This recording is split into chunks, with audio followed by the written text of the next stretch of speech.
paranormal experiences don't really work to a timescale, and therefore we invite you to listen to a dark minisode.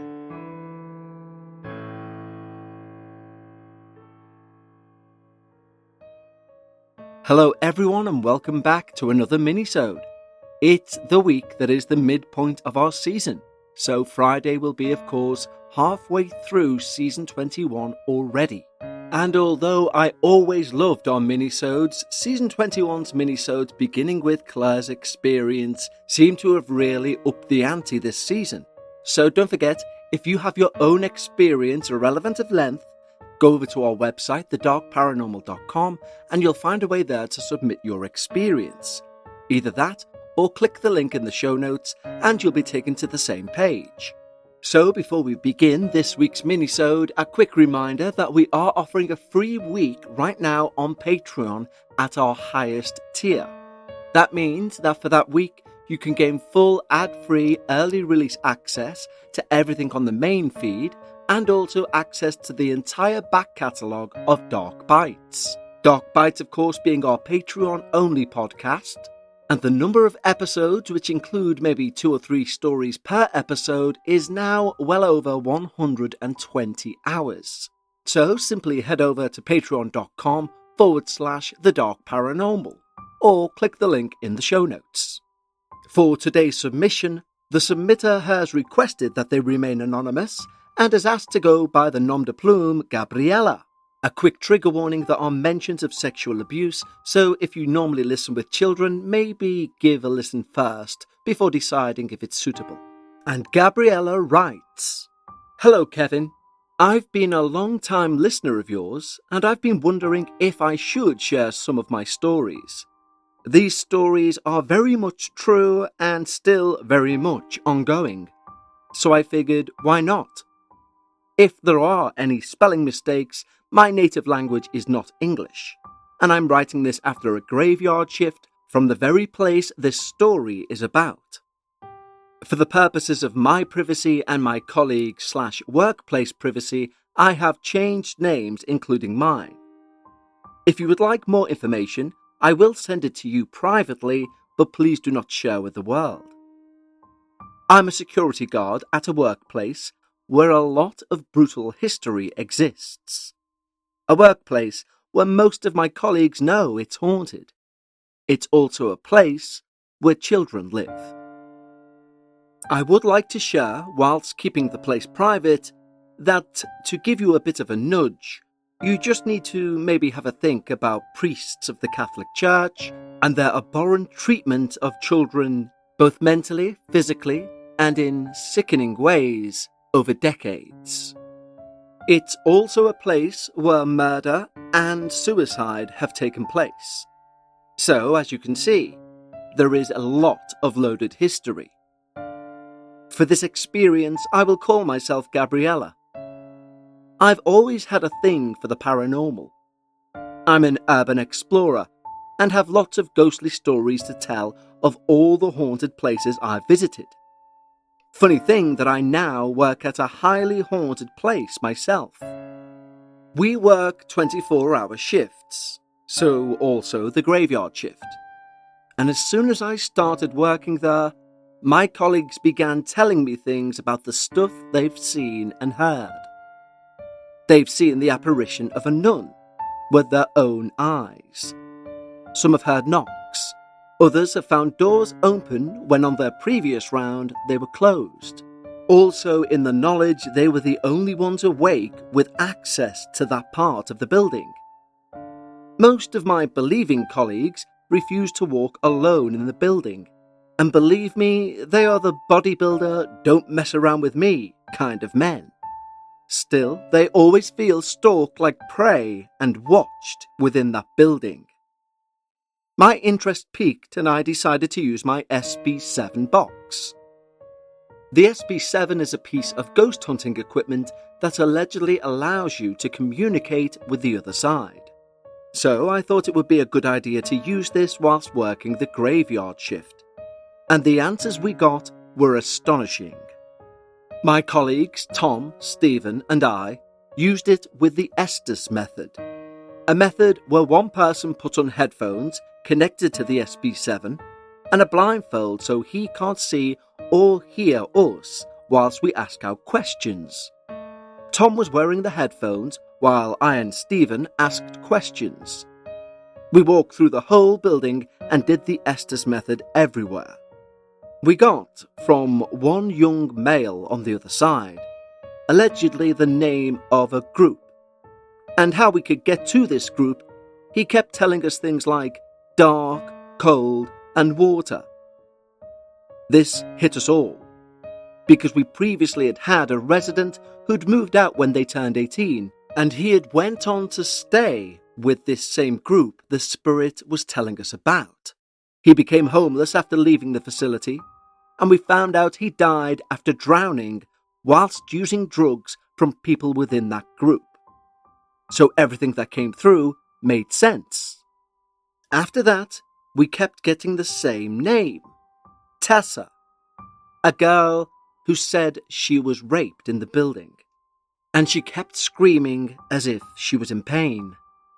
A male stepped forward and kept cussing us out, and when I asked who it was aimed at, he told us Tom, my colleague wearing the headphones. I asked for confirmation, saying if I point at the right person, say yes. Pointing at myself, nothing. Pointed at Stephen, nothing. As soon as I pointed at Tom, who, by the way, is still wearing the headphones so can't hear us, and a blindfold so can't see where I'm pointing, Tom shouts, yes. We asked why, but they didn't want to say. Later we concluded that maybe it was because he was the only person of faith. But that was just a theory. Whilst going from room to room, we saw lights turning on and off on their own and heard shuffling throughout the rooms. We also felt as though we were being followed closely. We randomly would get words through like, help us, blue, or shouting, ow, as if in pain. We asked how many people were following us. They told us 14. In one hallway, we walked towards a bathroom when Tom shouts, no, stop, turn around, don't go that way. When we asked why, Tom said, in a creepy voice, you aren't ready for this. We took off his blindfold after that, and the look in his eyes was not a look of his own. So we decided to give it a break before continuing. We told Tom during the break what we'd asked, and he was totally surprised. To him, what he said was total nonsense, but he also felt tired, and as if sometimes he was not himself. Considering this, Stephen took the headphones and blindfold, and we went to the most dreaded part of the building, the basement.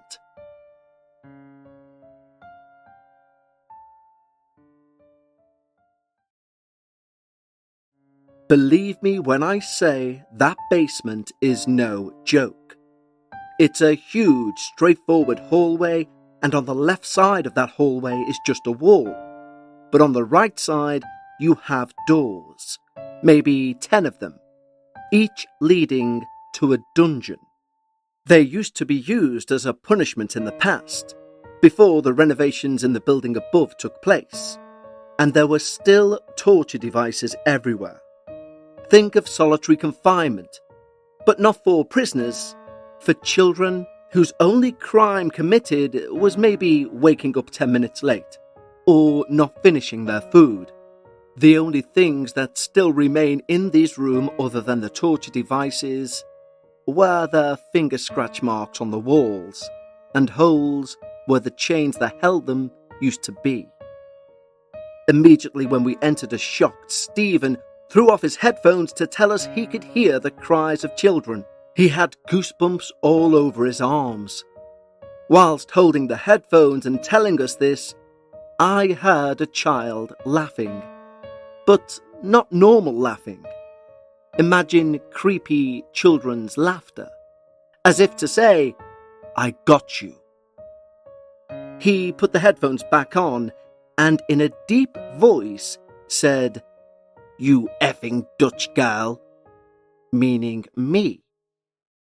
I asked why, and they told me I needed to F off because women were evil and not wanted here. My colleague said, "Why do you want her to go? She's very nice. She comes with respect. She won't do you any harm." The deep voice replied, "I don't believe you. Go now." I, stupid as I am, didn't go. So it told me my name as a scare tactic. And I must admit it worked, especially hearing Stephen say my name in that creepy voice after I've heard laughing creepy children. I think in another scare tactic, because I still hadn't left, Stephen heard a woman screaming in terror over the headphones. I thought it had gone too far, and I ended the session. We all had the same thought. This wasn't human. This was something else. Something pretending to be children to lure us further in the beginning. Now it was not getting its way, so it was letting me hear what would happen to me if I didn't leave. Still, we didn't get the answers we were looking for. What was it? Believe me, we asked while doing the session, but never got an answer to that question. So, I went to a psychic medium the next day. It was an open event where you can just randomly walk in, sit yourself at a table with a medium, and talk away. This way I knew for sure she wouldn't know anything about me. She asked me what I would like to know, and the only thing I said was, I would like to know what's going on in my place of employment. Immediately she said, "Oh my gosh, the terrible things that have happened there." She then had a gasp of pain.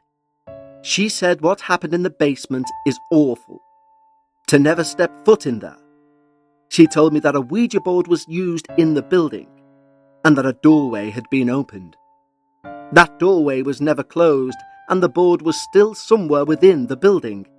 It let in something that was never human, something that feeds off terror from past events, something that keeps the tormented souls of others trapped.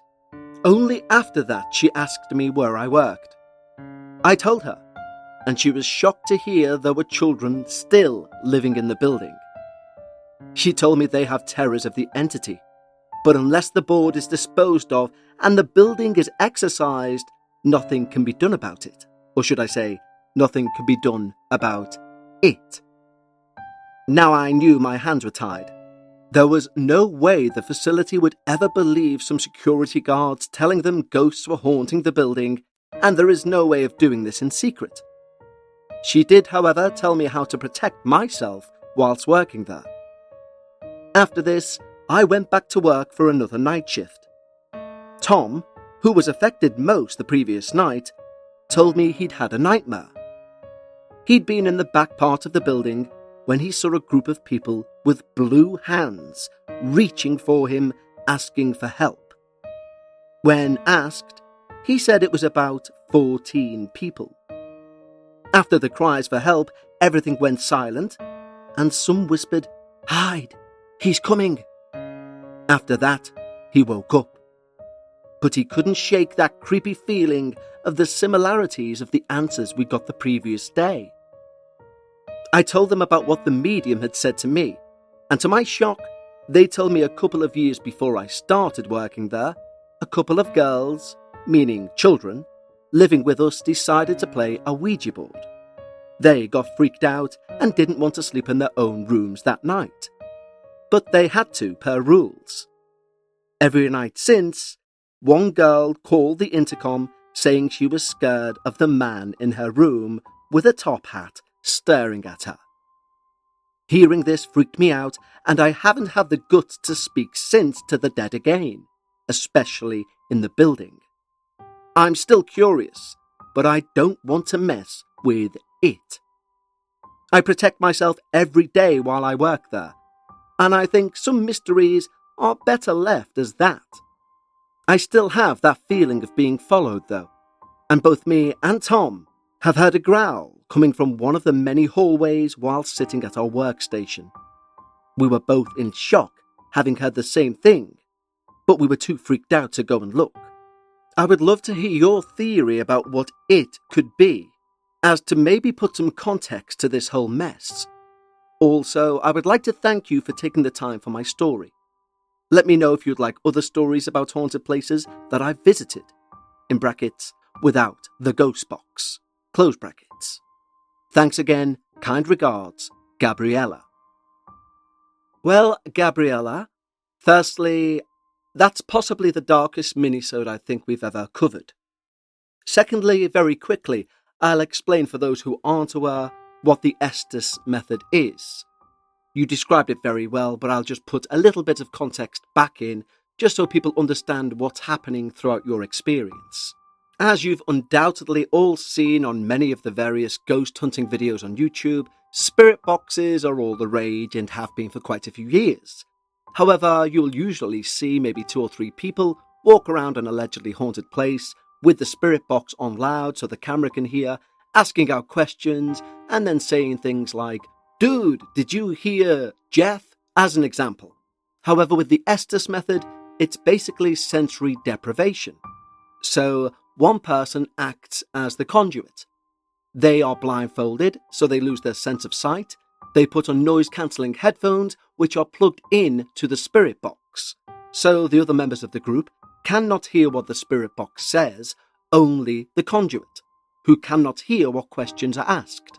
Therefore, under the perfect conditions, i.e. the person who's the conduit definitely cannot see or hear, they have no idea what is being asked, and so you can imagine how creepy it is when the people observing the conduit ask a random question, and the person who's the conduit has one job: to say the words they hear coming through the static of the spirit box.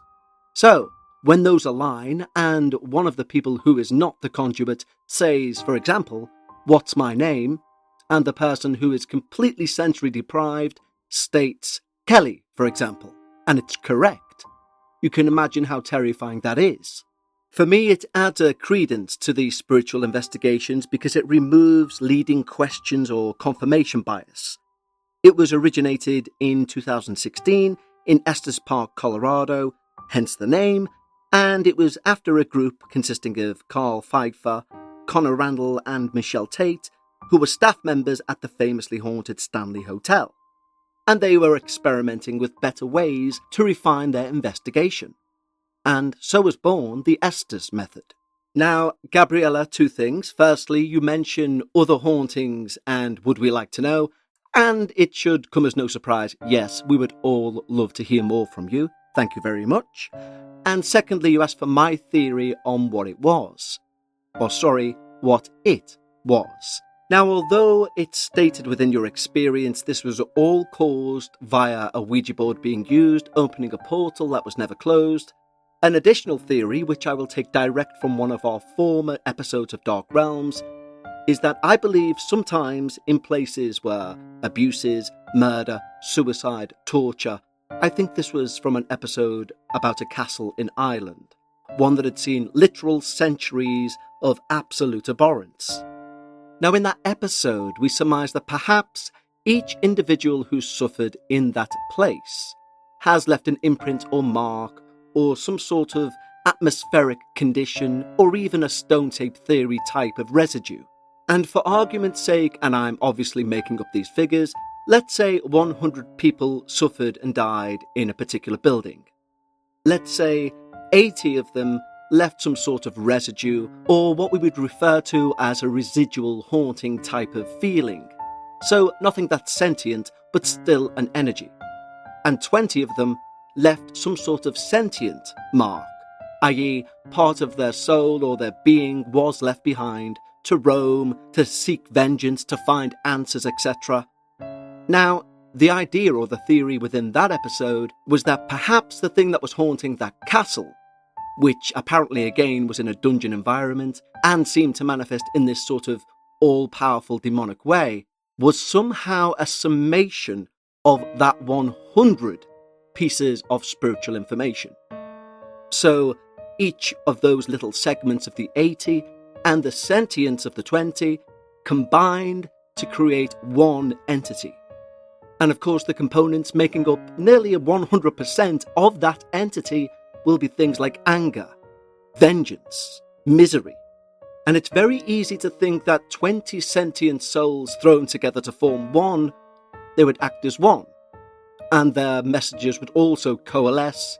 And I believe that message would simply filtrate down to be anger, lashing out, and hatred, especially pointed towards people in your position.